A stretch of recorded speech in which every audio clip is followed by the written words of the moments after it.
If you're on version 2021 or above, for GTA materials to work, set to max legacy and restart 3ds Max. In this video, I will be working with des_ruin3_.dff.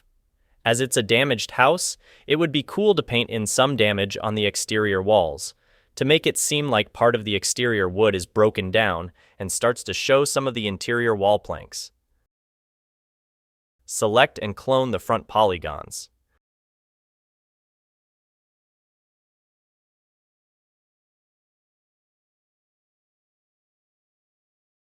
Push them out a little, as this will be the blend layer.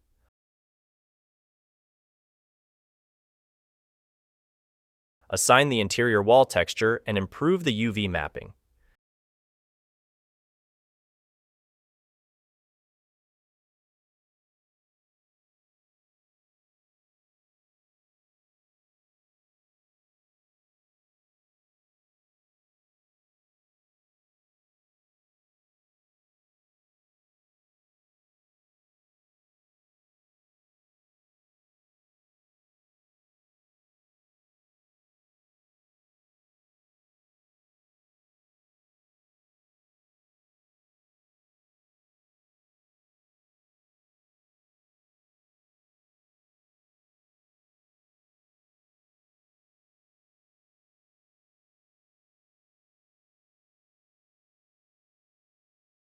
We need more polygons to work with, which we can achieve with modifiers like subdivide.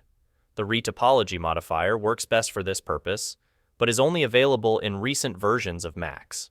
128 polygons is a good starting point. Add a vertex paint layer and paint it all black.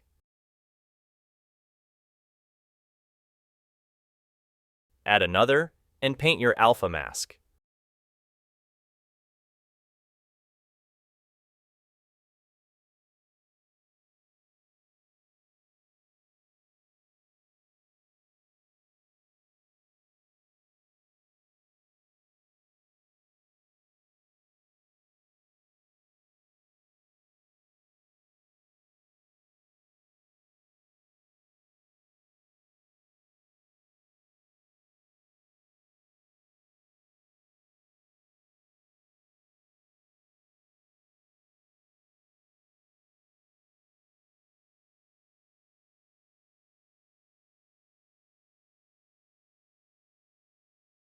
Remove unused vertices from the alpha mask by adding an unwrap UVW modifier, selecting the bottom left vertices, Ctrl-I to invert, Control-click polygon selection, add Edit Poly, press 4 for poly selection, Ctrl-I to invert and delete the unused black faces.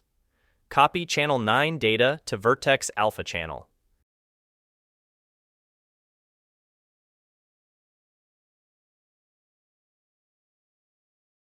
As we're not able to use light flag, we need to add some exposure to the night vertex colors of both models.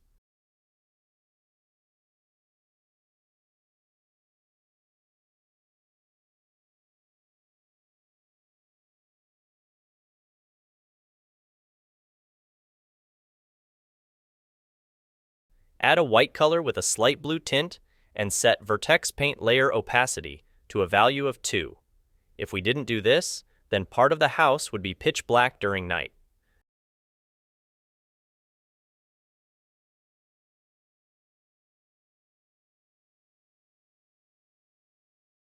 Export both without light flag and with vertex prelights and extra vertex colors.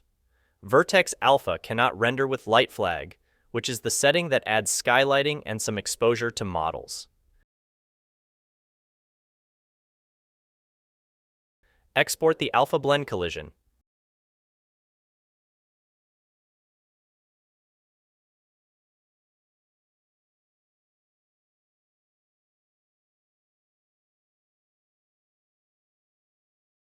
Open the collision in Steve M's collision editor and copy mesh as LOD, as blend layers don't need any physical properties, only boundings.